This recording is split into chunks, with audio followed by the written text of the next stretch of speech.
Alfa Romeo. What makes them so special? History is one, the company is full of racing heritage, their timeless designs, Italian flair and elegance. Well, the saying goes, you're not a true petrolhead until you've owned an Alfa Romeo. Don't know about that statement, I'll let you know at the end of the video. Welcome to Driven Plus guys, and today I'm reviewing this, the Alfa Romeo Giulia Quadrifoglio. Blech, I think I said everything then. And you know what, I'm actually really excited to review one of these. It's probably the M3's biggest rival, so super excited to see what all the hype is about. Let's go.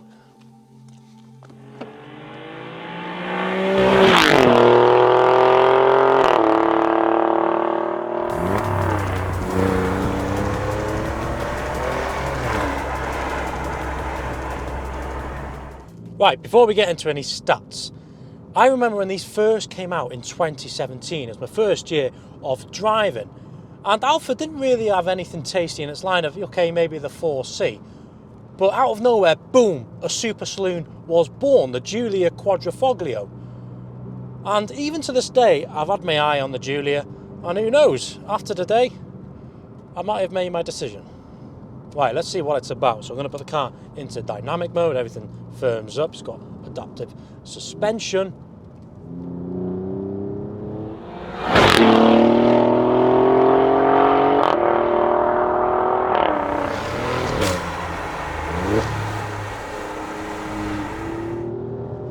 Yeah, quite like that, very lively. It's a 2.9 litre V6, Ferrari derived, it's the F154 engine, the same engine you'll find in the California and 488, but they slashed 2 cylinders off, made some modifications and some more, like different turbos. To say it's got a Ferrari derived engine, that's quite a nice statement to say.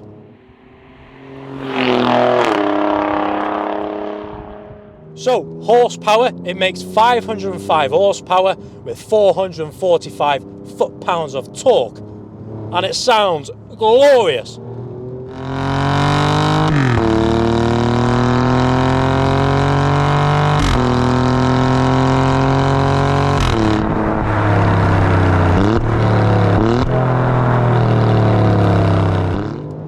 Jesus Christ, it pulls well. Christ. Or shall I say, mamma mia.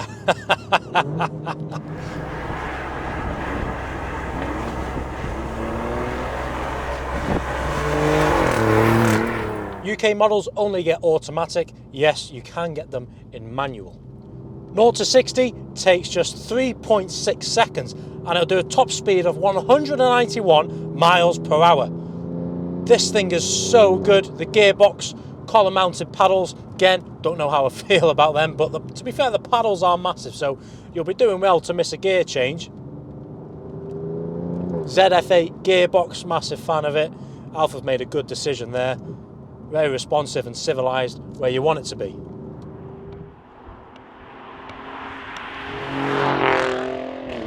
Right, so the word quadrifoglio, from Italian to English, it means 4-leaf clover. And we know what a 4-leaf clover symbolises, not in terms of Alfa Romeo. Well, hope, luck, love and faith. You're going to need 3 of them whilst owning an Alfa Romeo, and that's faith, hope and luck. Because we know what Alfa Romeos love to do. Breakdown.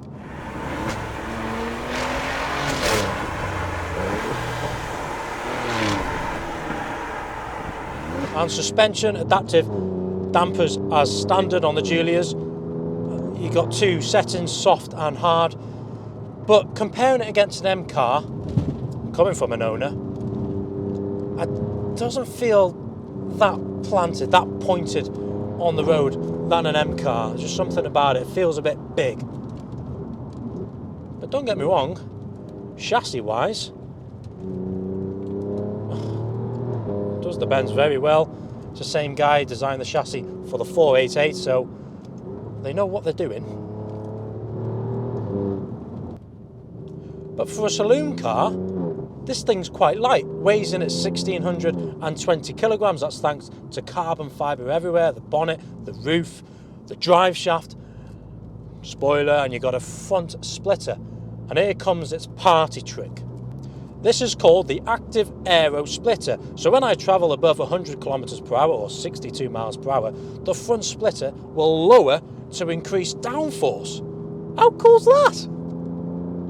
But in terms of performance, I'm quite happy with how this car handles, how this car goes. It's very responsive. And the way it looks, it's so beautiful. I just love the rear end on it, the way the tailpipes are positioned, the front, yeah, everything about this car. And even when you're driving it, you get reminded that you're in something special, because under that bonnet there, you can see that carbon fibre weave. The Giulia is actually quite easy to live with. So say you're cruising at the motorway about 70 miles per hour, it'll shut the right bank of cylinders off. So in terms of fuel efficiency, it ain't all bad. But in terms of drivability, the steering wheel is nice and light, there's good feedback from the road. Yeah, this is nice. Seating position is really good, the seats are really supportive. You can get carbon back seats, that's a £3 optional extra. But in terms of the standard seats, you do really sink into them. Right, so the outside. The roof, carbon fibre. Come on, Alfa, show the weave off, for goodness sake. Coming on to the front, there's Alfa's signature grille. There's that active carbon fibre splitter I was on about before. And as we look into the engine bay, there's that carbon fibre bonnet. That's nice. And here sits that V6. Oh, it's nice and warm. Okay, moving on to the side profile, you've got the Quadrifoglio little logo emblem there, that looks nice. You've got a side vent, but it looks blanked off. It's fake. Come on, Alfa. Ooh, onto the wing mirror, you've got a nice Italian flag there, that looks nice. Onto the side sill, nice and fat with carbon fibre, looks good. And you get 19-inch alloys all round as standard. So, onto the rear. For myself, I really like how these things look. Don't know about you, but you've got a nice carbon fibre boot lid there, Giulia with the Italian flag.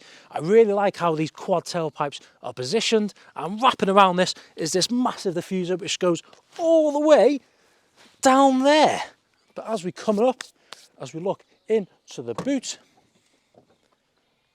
Christ, that's quick. Right, so 480 litres of boot space, which is the exact same as you get in an F80 M3, so you're not going to lose anything in terms of capacity. So if you're looking to make the switch, then why not?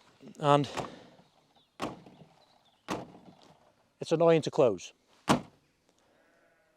So onto the interior. Now let's start off with the door card here. Now surrounding the door handle, you've got a nice carbon fibre trim. I really do like how that looks. The armrest is a bit thin, but it still sits there all right. Onto the steering wheel. Now you've got some worn Alcantara on the steering wheel, but it's 6 years old now. What can you expect? Carbon fibre trim again. Start stop button is mounted onto the steering wheel. Now in terms of how it's all laid out, for me it's quite similar to that of a BMW. You've got the infotainment system here, then you've got the air vents, then you've got the climate controls. And then you've got the two cup holders there. Just the way it's all kind of positioned and put together, it does feel very Bavarian to me. But other than that, the way it's put together, yeah, high quality finish. Probably not as good as a BMW, but yeah, I could live with that. So, onto the rear. All the leather and suede carries on down here. Isofix points to fix your child's seat in case you want to take them out for a Sunday ride in your Italian super saloon, if you don't break down. You've got some vents here and just one USB socket, and you've got the netting for little storage. Yeah, what else can I say?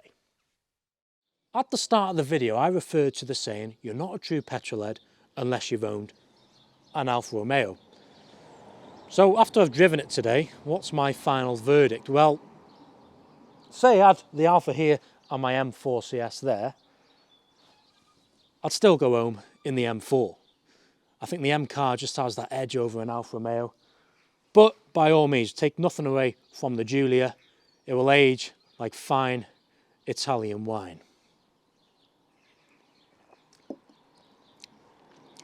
Maybe not that wine. Anyway, thank you for watching today. Subscribe to our channel and see you next time. Thank you.